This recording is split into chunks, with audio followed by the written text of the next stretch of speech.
Good evening, everybody. My name's Simon Longstaff, Executive Director of the Ethics Centre, and I'd like to welcome you here tonight to Intelligence Squared Australia at the Sydney Town Hall, our 10th year, and we're due tonight to have our largest audience ever. So welcome. It's a fantastic 1,400 citizens coming out on a cold, wintry night to debate important ideas. IQ2 covers really the ideas of our time. We try to bridge different ideologies, bring together a civil, respectful and engaging debate. Well, it was the hashtag that swept across the world. Millions of people, mostly women, but millions of people, demonstrated the extent of sexual harassment and abuse by posting just 2 words on social media: Me Too. Started in 2009, Tarana Burke brought the term to bear. It was then popularised by Alyssa Milano, and the movement took off, of course, in the creative industries, leading to the fall of the former Hollywood giant Harvey Weinstein. But then it spread, and now men everywhere are subject to a new, powerful form of accountability, and it touches even those who were once protected by their money, by their power, or their celebrity. Is the movement unfairly allowing public accusation to equal guilt? Or is it about ensuring that women's voices are finally heard? Arguing for the motion tonight, first of all, Libby-Jane Charleston, who's an author and journalist. She's published books, worked as a newspaper columnist, she's been a television producer, a reporter, and was formerly the associate editor of Huffington Post here in Australia. She wrote an early response to the Me Too movement. She's joined by Dr. Michael Salter, a criminologist whose research specialises in gendered violence, sexual assault and complex trauma. His books explore online harassment and social media justice campaigns. He's a board member of the International Society for the Study of Trauma and Dissociation and a senior lecturer at Western Sydney University. Please welcome them both.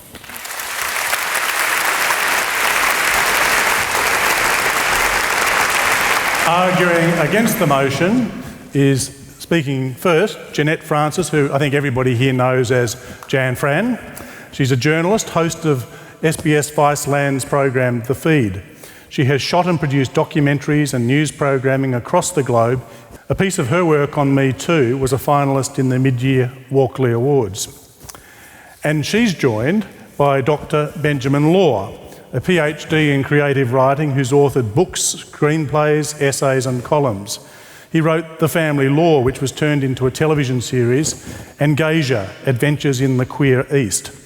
Benjamin started a hashtag of his own for men in response to Me Too that took off around the world, and that was How I Will Change. Please welcome them both.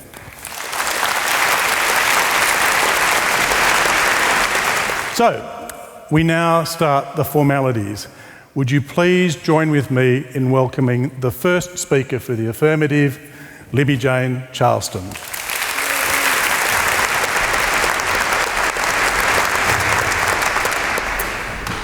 The Me Too hashtag was only a few days old when I wrote an article with the headline, "Why I'm Not Joining the Me Too hashtag, even though I've been sexually harassed." Sure, I was threatened and uncomfortable when a man laid down on the escalator so he could look up my skirt, but my point was that in my mind, it was a minor incident of sexual harassment, and I didn't want it to water down the big stories of sexual abuse. And I do believe the small stories have impacted the campaign. Many people now have Me Too fatigue. Everyone has the right to tell their story. Everyone has the right to be understood. But I feel more work needs to be done on the actual movement of Me Too in terms of leadership and direction, because for now, I believe the hashtag has gone as far as it can go. Watching my social media feed in the beginning, I was deeply saddened to see so many friends using the hashtag. 2 friends stood out in particular.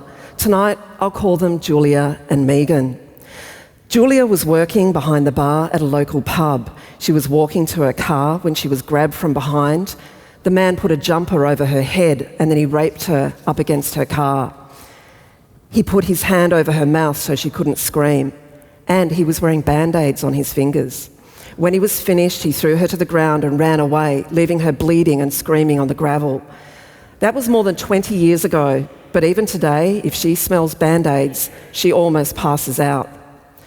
Julia used the MeToo hashtag on Facebook and felt empowered. My other friend Megan also used the hashtag. She felt violated when a ute full of tradies wolf whistled at her. She was very upset, and I'm not trying to take that away from her, but here's the thing. 2 different stories, same hashtag. Before I wrote about not wanting to use the MeToo hashtag in the wake of my escalator incident, my editor warned me, prepare yourself for some backlash. The next day, my article was published in HuffPost and then Fairfax newspapers, and also internationally across 4 languages. I was inundated with feedback, countless emails and social media notifications, but there wasn't much of a backlash even back then. The most negative responses I had was from a woman who told me she hated my article and I was dumb. I don't usually reply to those comments because that would be dumb. But I was curious, so I asked her what she hated about my article. She told me she hated my headline but hadn't bothered to read my article. So, welcome to the life of journalists. We're lucky if people read the first paragraph before commenting. I also had a handful of negative tweets from French readers, many who claimed that just because I wasn't severely impacted by the escalator dude doesn't mean that others wouldn't be. And that's a valid point. What upsets one person might not upset another. But it was my opinion piece and my story, and if I say it didn't impact on my life, then that's my truth. If it happened to you and you had a different reaction, then you can write your own article and I will definitely read it and contemplate it. So what happened to Julia, the rape victim? She went to the police, but her rapist was never found. She returned to work for a short time, but imagine serving beers and wondering if the man you've just served was your rapist. The wolf whistle victim Megan got on with her life and remains pissed off with the catcalling tradies.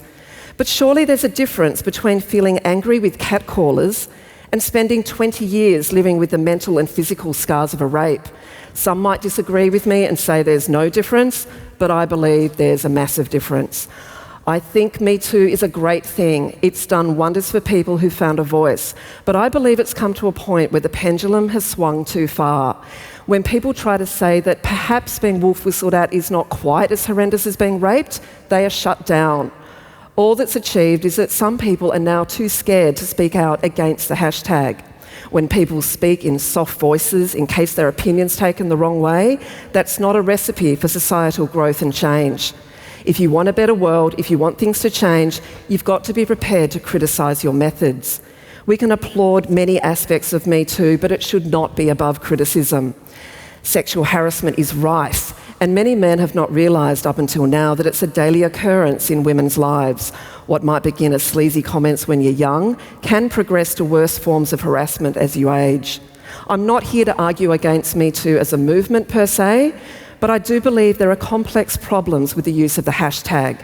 One of the problems is it lumps serious sexual offenders in the same hashtag as bad dates or a sleazy comment. Revenge can be cathartic, we all know that. A movement against sexual harassment is fantastic. Awareness is great. Women disclosing what happened to them, great. But I don't believe a hashtag on its own is enough.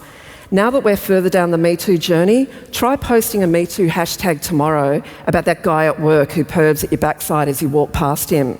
You might not get that many comments of outrage. You might even get the shrug emoji. A year down the track, we've all read the horror stories. And yes, I get that for some people, having a colleague look at your bum is a horror story. Privately, many people roll their eyes when Me Too is mentioned, but publicly they don't. I've been in touch with Sarah Monahan, who was sexually assaulted by the man who played her father on the TV series Hey Dad. He is behind bars. Sarah was incredibly brave, speaking out 7 years before Me Too. Sarah is terrified that some of the most prominent women in Hollywood who've taken over the campaign are the same women who ignored her when she first spoke out. She believes those stars are only involved with Me Too now because it's trendy, who only feel it's okay now because there's power in numbers, but they had no desire to speak up back in the day when it was a career killer. Sarah wrote, I hope when the media reports on Me Too cases, they don't focus on tiring the public with all the he said I was pretty cases and instead focus on genuine cases of sexual misconduct. She believes people are bored with Me Too already, and she suspects that some of those higher up have been purposely flooding the media with small stuff to not only distract from the larger cases, but to create a Me Too fatigue. Sarah tells me she feels strongly that if you're outraged enough to put someone in the media, you should also be outraged enough to file a police report. Of course, that's not always an easy thing to do. Posting a hashtag is much easier, and we've all heard stories about rape victims who have not been believed. But social media should be the last resort, not the first resort. For too long, perhaps forever, women have endured abuse at work, yet until the onslaught of public accusations, no one really knew the extent of the problem. We've all needed time to soak up all the suffering and injustice and to express our sadness and anger. But now it's time to mull over our responses and ask these questions. What exactly constitutes abuse? Are there varying degrees of abuse? What's the appropriate punishment?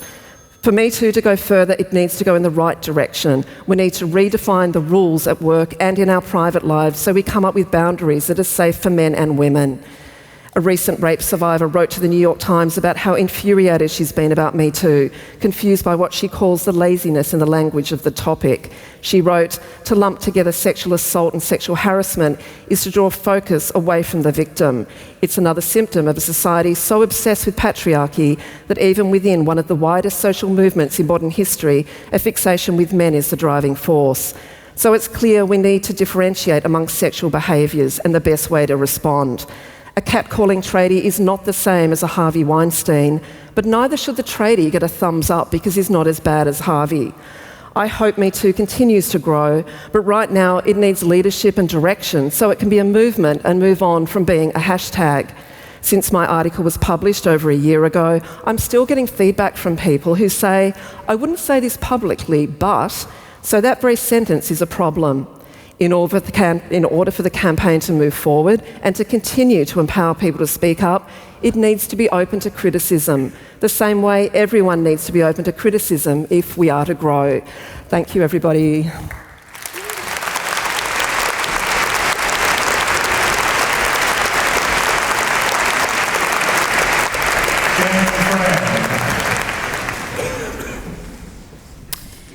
Hello, kudos to you guys for coming out on such a rainy night. And kudos to these guys for showing up and debating a point that is demonstrably wrong. Ladies and gentlemen, hello. My name is Fran. I, like you, can remember a time before Harvey Weinstein was a verb, when you could tell a female journalist to stand there and shut up while you jacked off into a pot plant at a restaurant. Simpler times. Now, you can't even disrobe at a business meeting. Me Too has gone too far. Of course, that statement is absurd. Me Too has not gone too far. If anything, it has not gone far enough. Before I explain why, though, I'd like to clarify a few misconceptions about Me Too. Now, I've picked the most common ones because otherwise we're going to be here for the length of a Jordan Peterson book, and I've only got 8 minutes, so here we go. Number one, Me Too is stifling natural human desire. This one I hear a lot, but the thing is, Me Too is not actually about desire. You are absolutely welcome to an erection. You just can't have one near the office printer. Unless that is your thing, and everybody in the office is consenting, in which case you really need to look at where you work. Me Too is about the imposition of your desire on someone who's not that keen.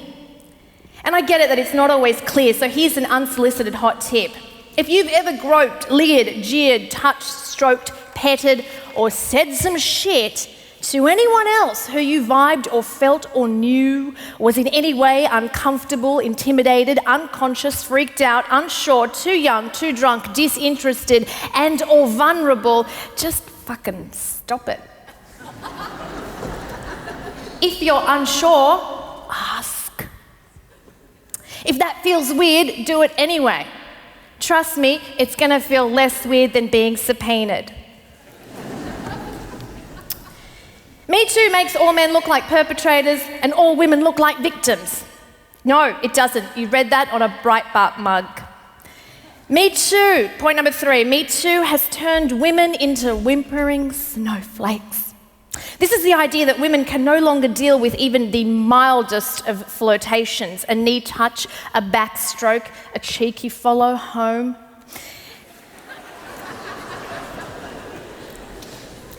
This will come as no surprise to literally every woman here, but women can deal with that. They do deal with that. They have dealt with that. They just don't want to anymore.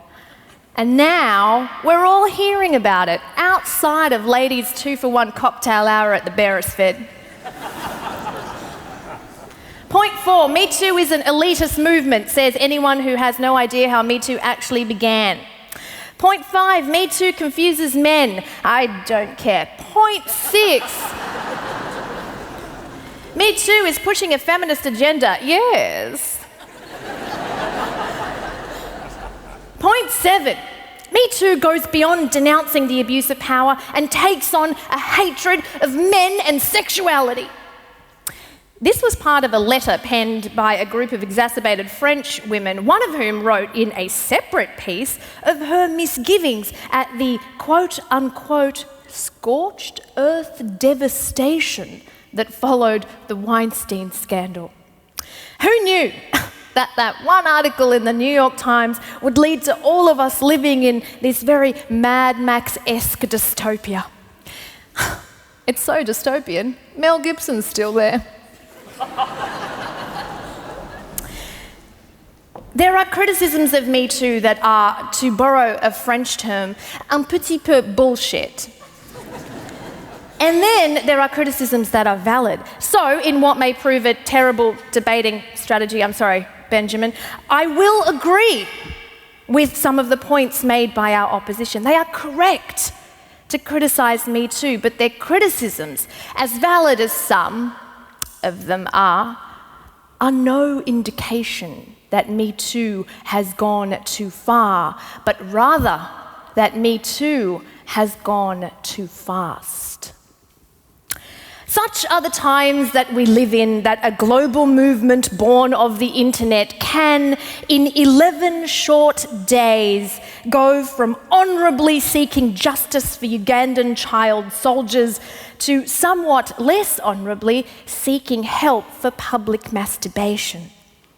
If we learn one thing from Coney 2012, let it be that social media is both our greatest asset and our greatest liability. Without it, Me Too as we know it would have not been born, but with it, it may die. And so we must proceed slowly and with caution, but we must proceed nonetheless. Because going too fast does not mean going too far. In fact, it could be what prevents us from not going far enough. In Australia, 1 in 5 women have experienced sexual violence defined as the occurrence, attempt or threat of sexual assault. These are 2017 ABS statistics. 1 in 2 women, so half, and 1 in 4 men have experienced sexual harassment, and before you claim over-reporting, these were collated well before Me Too. 1 in 3 women and 1 in 10 men have experienced sexual harassment in the workplace over a lifetime. 90% of women with an intellectual disability have been subjected to sexual abuse. That is from a Senate inquiry submission in 2015, 90%. Should we talk about the Indigenous women who don't report sexual assault? Or the women who believe that you can't be raped in marriage? Or the sexual abuse cases that never see the inside of a courtroom? Oh, no, you didn't. You can't deduct me those minutes.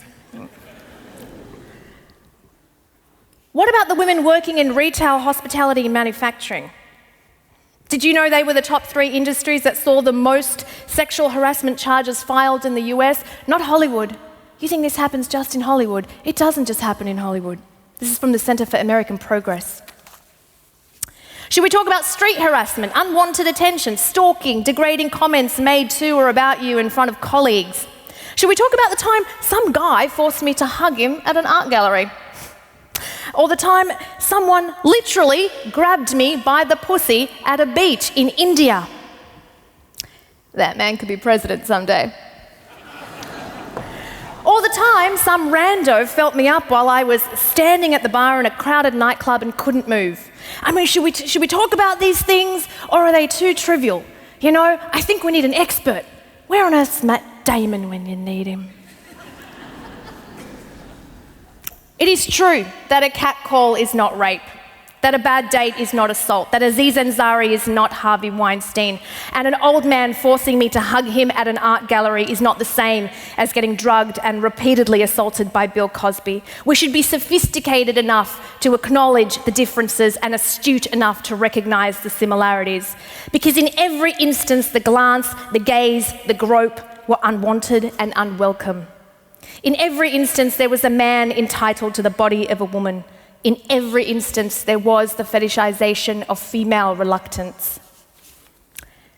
Some of you may know this already, but Me Too was not started by the actress Alyssa Milano last year. It was started by a woman named Tarana Burke in 2006, first and foremost to support survivors of sexual violence and to end sexual violence. She was asked about the profile the hashtag had given her, and she said, and I quote, "Now that I have it, I'm trying to use it responsibly. But if it hadn't come along, I would be right here with my fucking Me Too shirt on, doing workshops and going to rape crisis centres. The work is the work." And we would do well to remember that amid the glitz and the glamour, the pins and the pageantry, the black dresses on the red carpets, that Me Too is about the work. And so to say that Me Too has gone too far would be to say that there is no more work to be done. And that is not true. Thank you.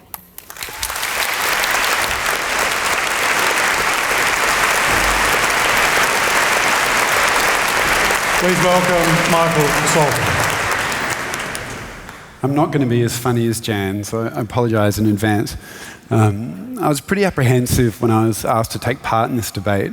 I'm a criminologist who does the work. I work very closely with survivors of sexual violence. I regularly deliver workshops on the prevention of sexual assault and the prevention of gender inequality.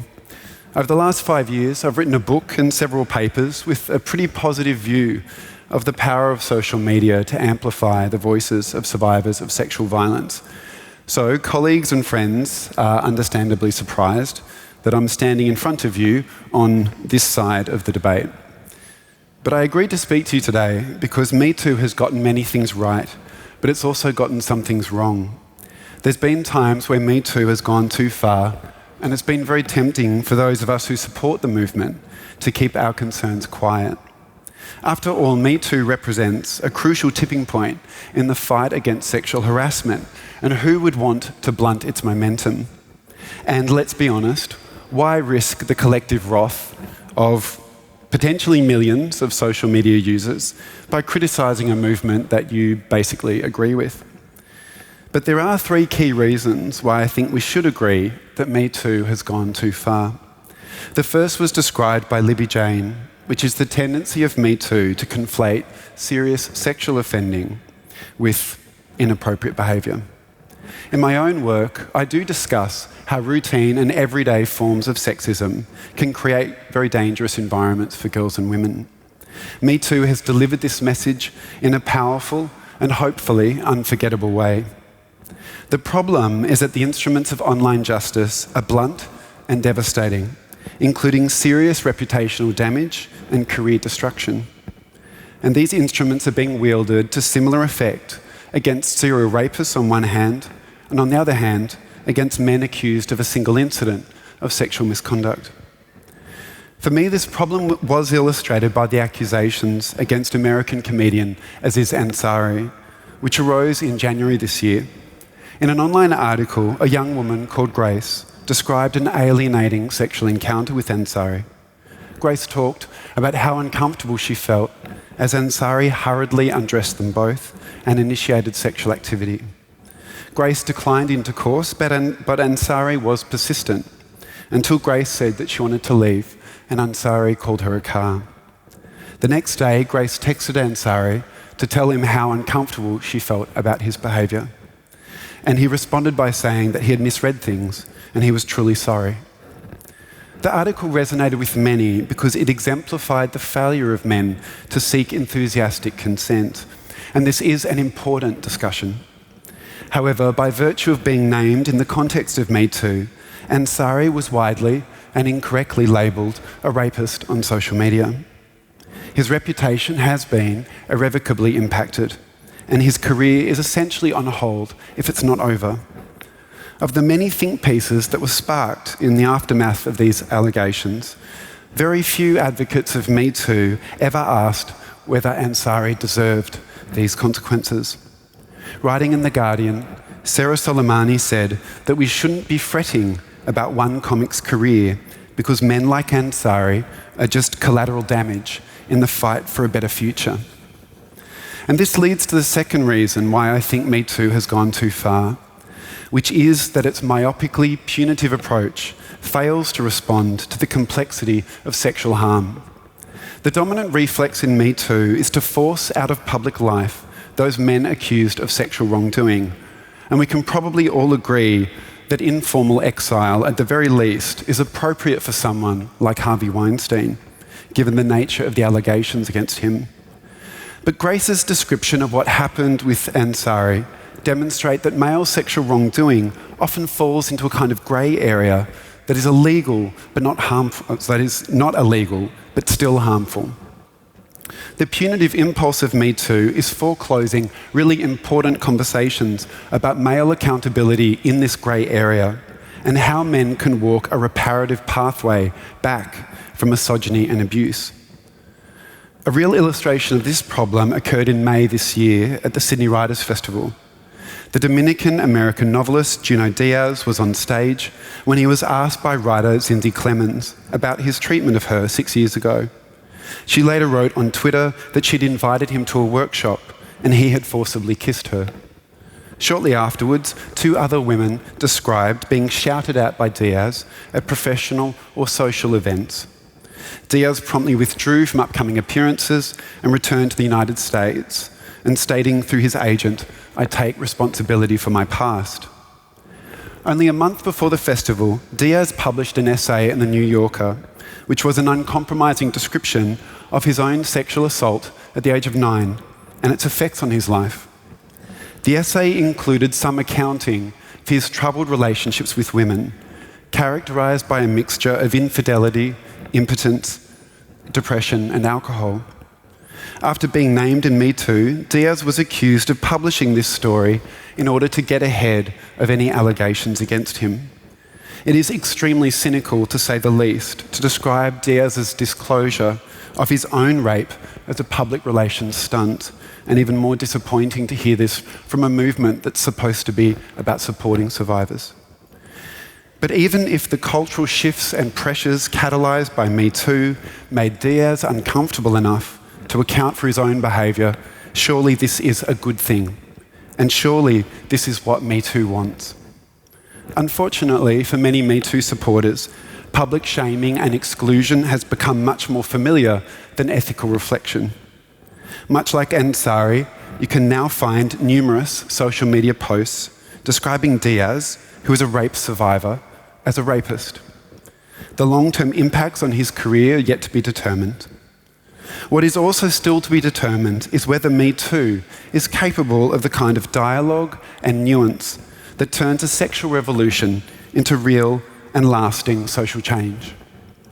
I'm not suggesting that what happened to Aziz Ansari or Junot Diaz invalidates Me Too or somehow outweighs the gains of the movement. We all know that the lives of far more women are blighted by sexual harassment and assault than men have been impacted by exaggerated allegations. Nor am I excusing or trivialising the behaviour that was attributed to Ansari and Diaz. I am suggesting that the moral integrity of Me Too is its greatest asset and should be protected. And this leads to my third and final reason why I think we should agree that Me Too has gone too far, which is that acknowledging this is healthy for the movement. If Me Too is ultimately about responsibility and accountability, then we cannot hold ourselves above the standards that we set for others. Denial and minimisation are precisely what we observe in perpetrators of gendered violence. We don't want to become what we are opposing. We can't just mirror back the logic of anger and retaliation. If we want to teach people what respectful relationships look like, then the best way is to show them. We can and should develop ethical frameworks for online justice movements in which we are all responsible for our actions and able to make amends when things go wrong. It is not the end to acknowledge that Me Too has gone too far. It's an important step forward. Thank you.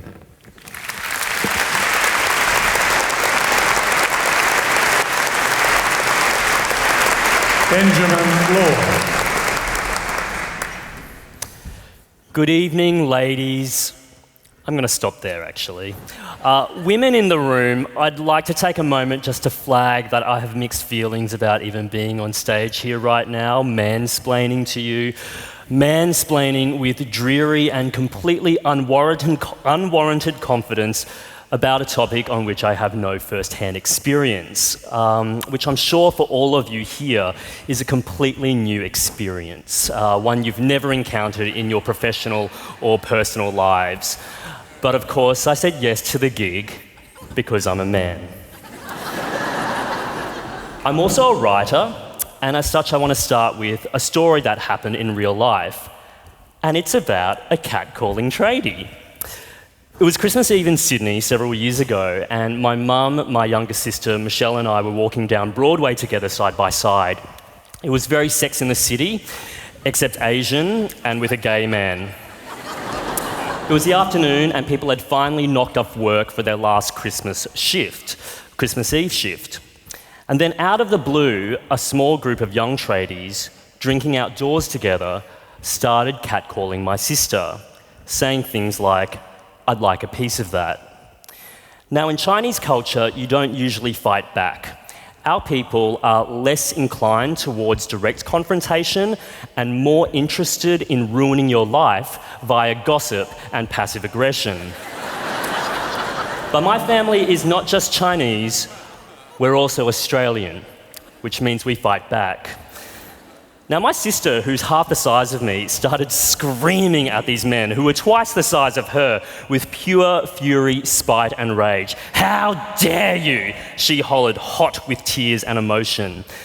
And even though Mum hadn't actually heard what these men had said, she was energised and galvanised by her daughter's display of public anger.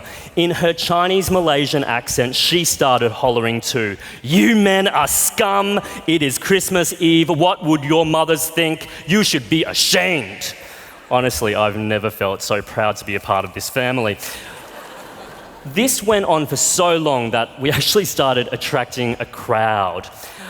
The men's eyes darted, trapped in their alfresco sidewalk drinking prison, not knowing what to do.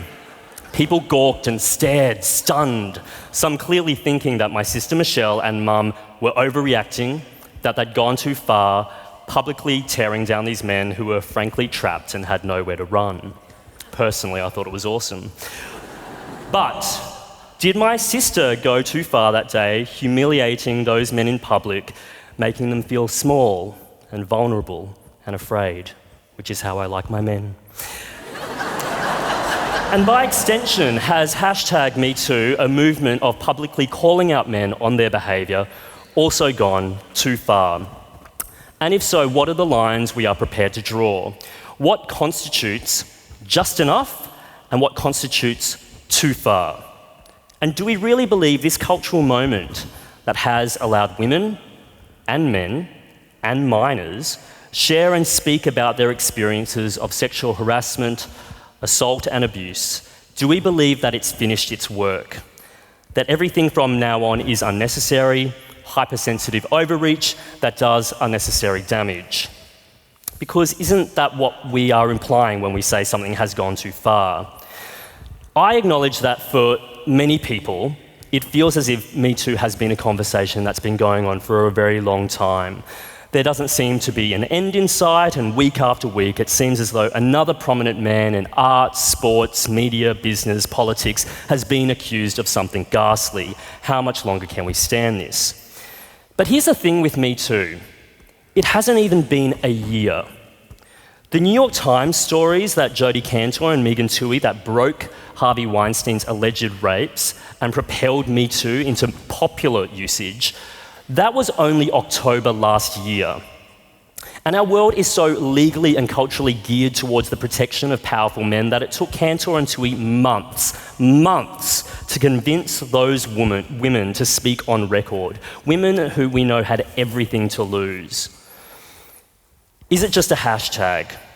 For all of us who have dismissed Me Too as hashtag clicktivism or a digital witch hunt, let's keep in mind the real world effects of this movement. Using the hashtag gave American Olympic gold medalist gymnast Michaela Maroney the courage to publicly tweet that Larry Nassar molested her repeatedly from when she was 13. Nassar is now serving 175 years of jail time. Me Too led to Harvey Weinstein possibly facing over 20 years in prison. Without the global ripple effects of Me Too, it's unlikely Australians would know about Don Burke and Craig McLachlan. Australian lawyers at Shine report sexual harassment cases have more than doubled in the wake of Me Too.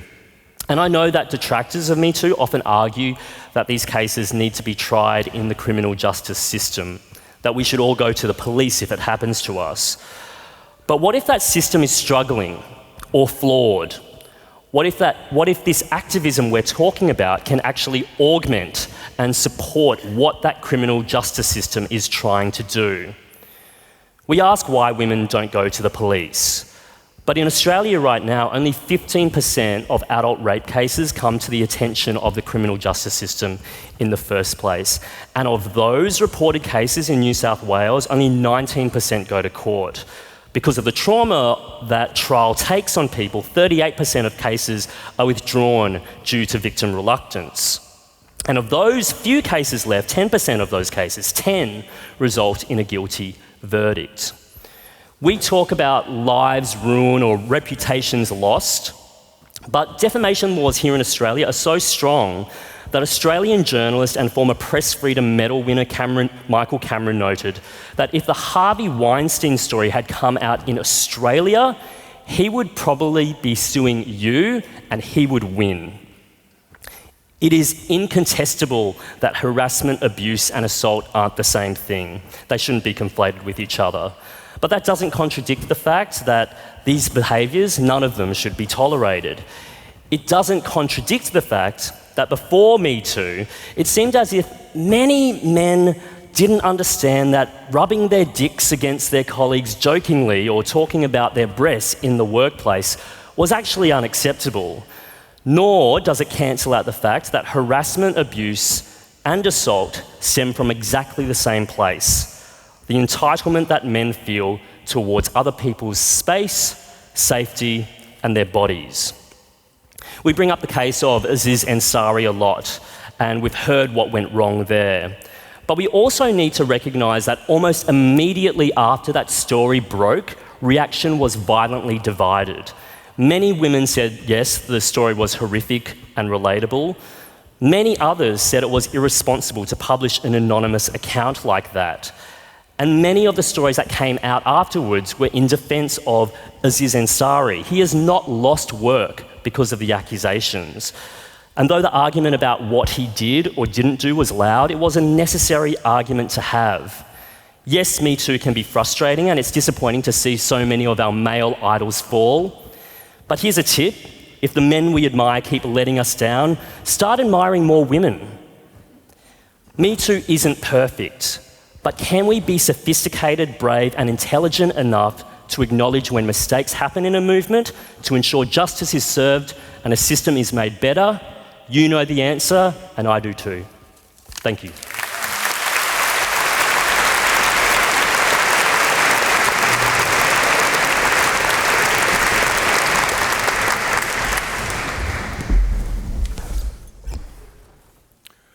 Four very powerful speeches, which I think have left us with many, many things to think about. In a moment, I'm going to come to you for your views, but before I do, thanks Chris, let's have a look at how the pre-debate results were. So as you'll remember, as you came in, you were asked to say what you think. So here's what's up for grabs.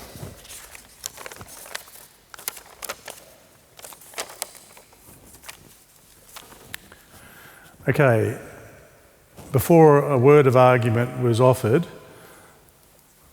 the results were such: undecided, 28%, against, 53%, and for, 19%. So you're starting from a long way back. There's a lot of undecided, and you may be able to sway some people here. Hello, my name's Samantha. My question is for the forebench.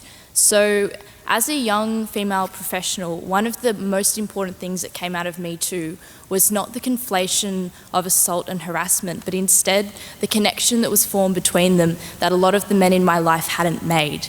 So my question with respect to the forebench is, how can you have a nuanced discussion about the interaction between both harassment and assault in a world where most of the people around you who are harassing and assaulting you don't understand the connection between the two? Most people see assault and serious assault as quite bad, and most people understand that, but don't necessarily see the connection with harassment. How is that fixed outside of Me Too?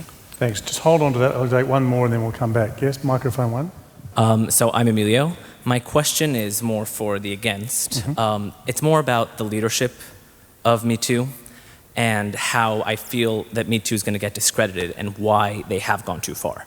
I feel like the people that came out against the Aziz Ansari things and the woman who said that she didn't care if people's lives were ruined, if it was a step in the right track of destroying the patriarchy, they were all outside of the scope of the people that were really involved and really pushing for Me Too. So have the real proponents of Me Too not been vocal enough to call out the people who are misusing this and diminishing the movement to something that, for women that actually need it, may not have the punch that it had at some point? Great, thank you.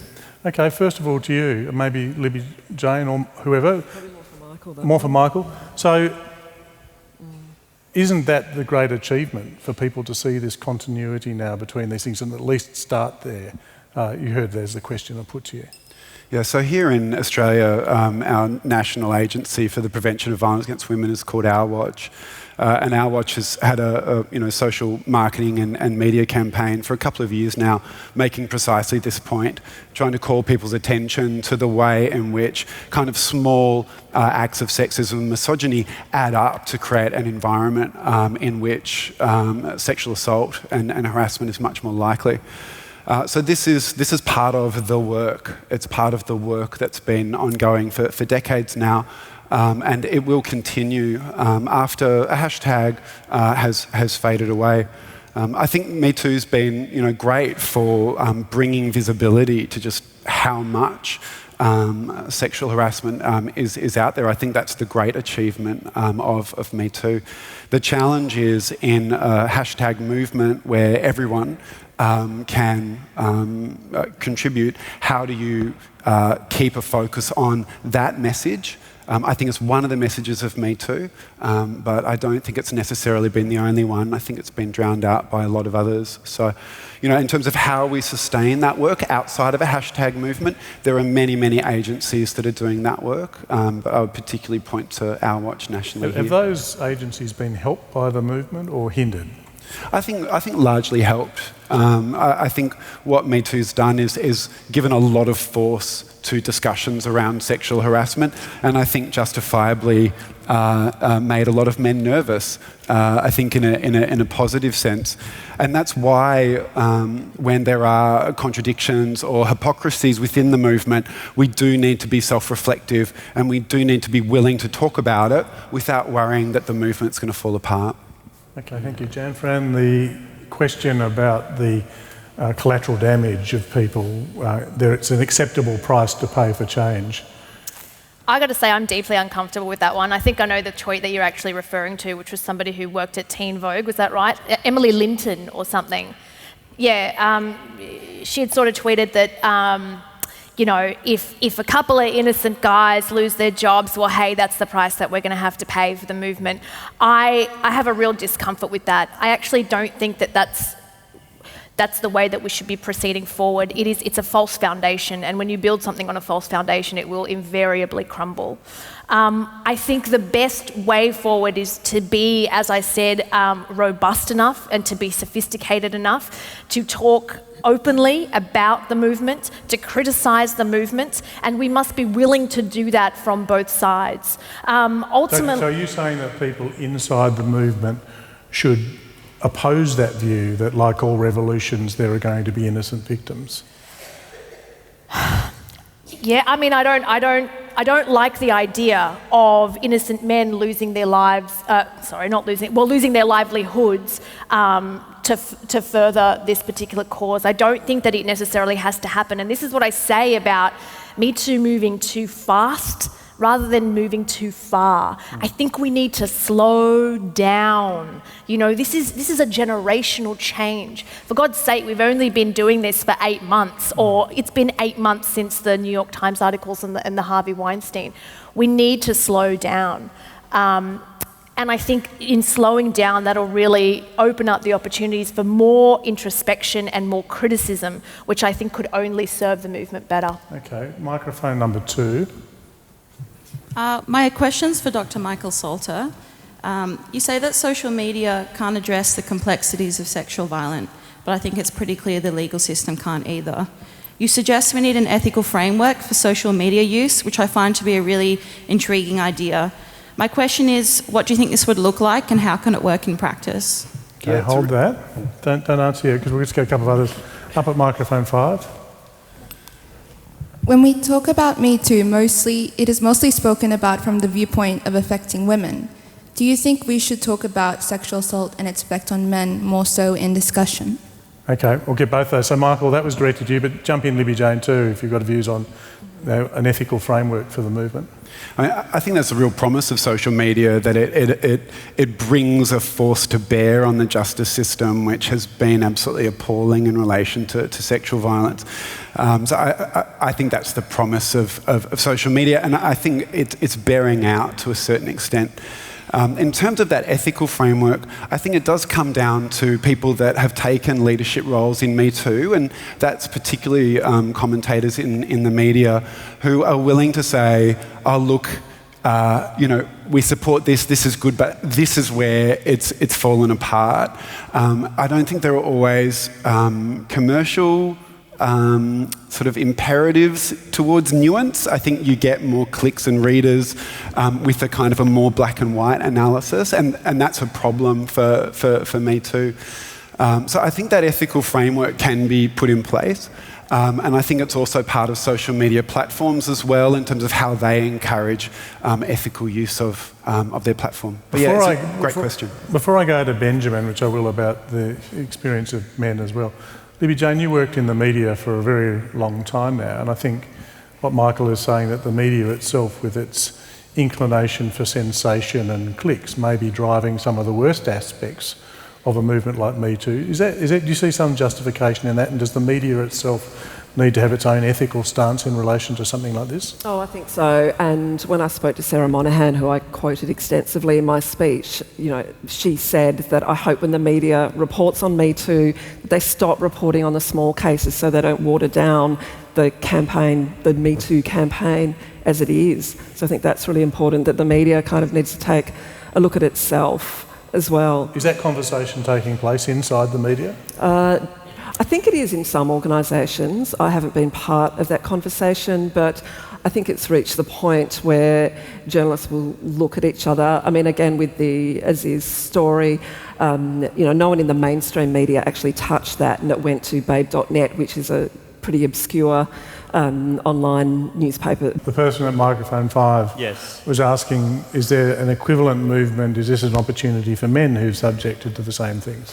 So I want to cast our minds back to when Me Too started. For those of you who use social media, do you remember those early days where it was like every woman you knew, including women who weren't even really that active on social media, was posting something about themselves? And I was overwhelmed, not necessarily shocked, because I knew a lot of these stories, but at the same time, I found out things about my friends' friends that I've known for such a long time that I didn't know about until they posted that stuff. And it was a really, I mean, we talk about this as a galvanizing thing. It's also a really sad thing. It was like a deeply solemn thing to scroll through our feeds and to read all those stories. One of my sisters participated and posted her stories with hashtag #MeToo. And my first instinct as a man was to just back off, because this was a conversation and women should have their space to share these stories. And to an extent that's true. But what I also noted in the days that followed that initial use of the hashtag was anger. Where were the men? If these stories are about men, why aren't they engaging with it? And I had long conversations with my sister and with female friends about this, and I did a lot of soul searching, as I think a lot of men have done in the aftermath of Me Too, especially men who look back at their history and say, well, I haven't abused, assaulted, or harassed anyone. What has this got to do with me? And then I kind of extended the logic, which was if everyone has been posting, every woman especially has been posting hashtag me stories, that means that the men around these women know the men who've been doing it, or maybe are culprits themselves. And if we know the men who were doing it, that's an extremely uncomfortable reality to process. And it made me reflect and think about the fact that I have told women in my life, yes, I am friends with this man, but if I were a woman, I wouldn't be. What does that mean? What does that mean that I actually know something about his behaviour but was unwilling to call him on it? Well, I think the question that was being asked is, if a man has been sexually assaulted, should they use Me Too? Oh, absolutely, and they have been. I mean, look at Kevin Spacey. Okay. Look, I'm sorry, people at the microphones, I'm sorry we've run out of time for the floor. I'm really sorry about that. What we're going to do now is the tally will take place. I need to give the speakers their right to have an opportunity to say some final words, beginning with you, Libby-Jane. So you stay at the seat, and I'll give you a bell when you get to 2 minutes if you need it. Yep. So your 2 minutes begins now. All I want to say is at no time did I ever say or even think that Me Too has finished. I believe it will go on, but just in a completely different direction, and as Michael pointed out, to be more than a hashtag and hopefully prove that it is going to be an exception to the rule that most hashtag movements tend to go nowhere. I mean, I hope it grows and flourishes and women continue to feel empowered to speak out, and I do get that there's a big sense of belonging for people, but we need more than just a hashtag. We need a political movement, we need leadership, and that's the way I see it can flourish. Otherwise, I see it just faltering. It almost looks like it's already segued into time's up. And the amount of people who do give a bit of an eye roll when you talk about Me Too. Anyway, I've been dinged. No, that was a mistake. Oh. Another minute. False ding, sorry. Now I've lost my train of thought. But anyway, I still think it's a fantastic movement, and I know people who've felt personally, empowered by it. I just think it's gone as far as it can in Australia. That's it. Fran, yes, well. Initially, I thought that you were kind of arguing my point, and I was like, yes, girl, that's exactly what I'd say.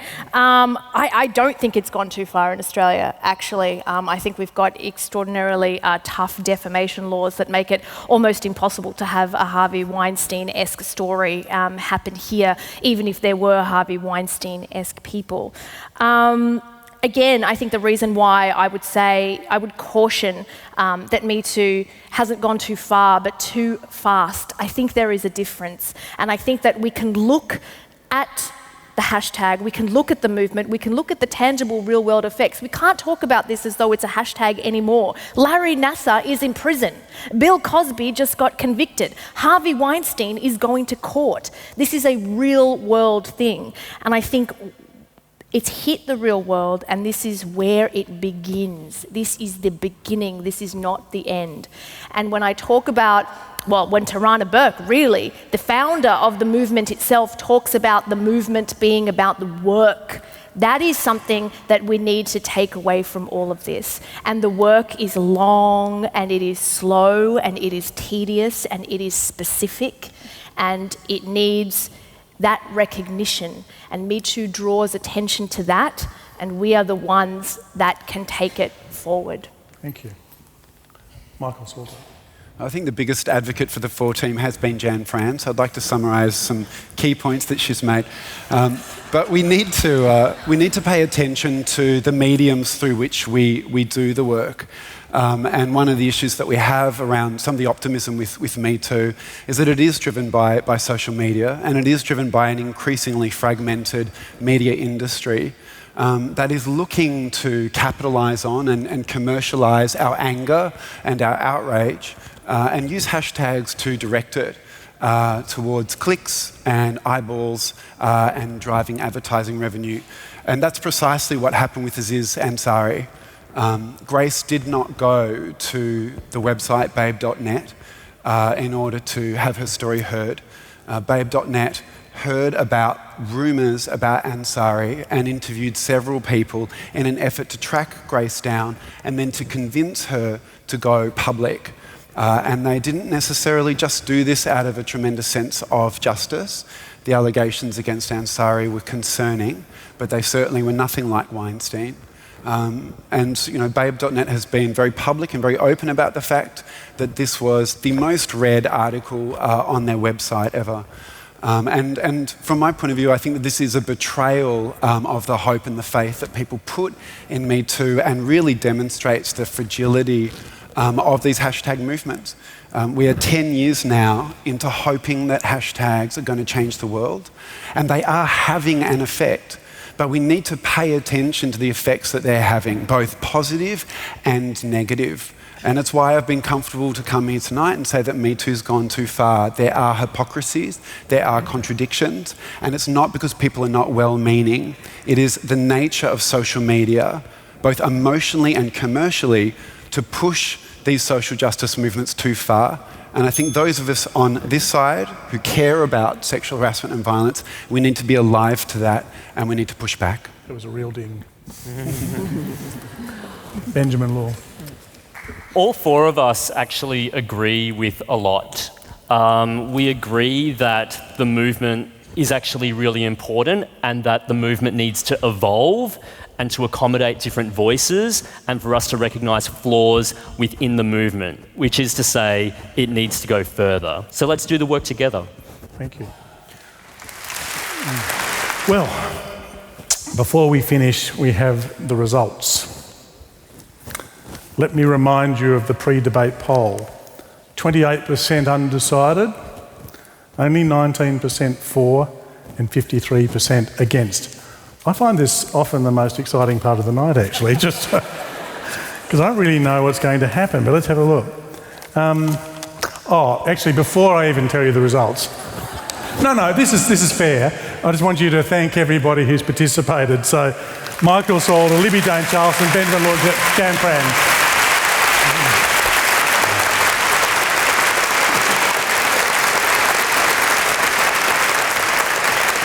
So you bask in it before any commiserations, did you? Okay. So, undecided, down to only 9%. For, you've increased your vote. You've got some of that swing. Unfortunately, it's only to 27%. And against wins the debate with 64%. So I declare the motion lost. Thanks everybody. I'm Simon Longstaff from the Ethics Centre. It's goodbye from me and everybody here at the Sydney Town Hall. Good night.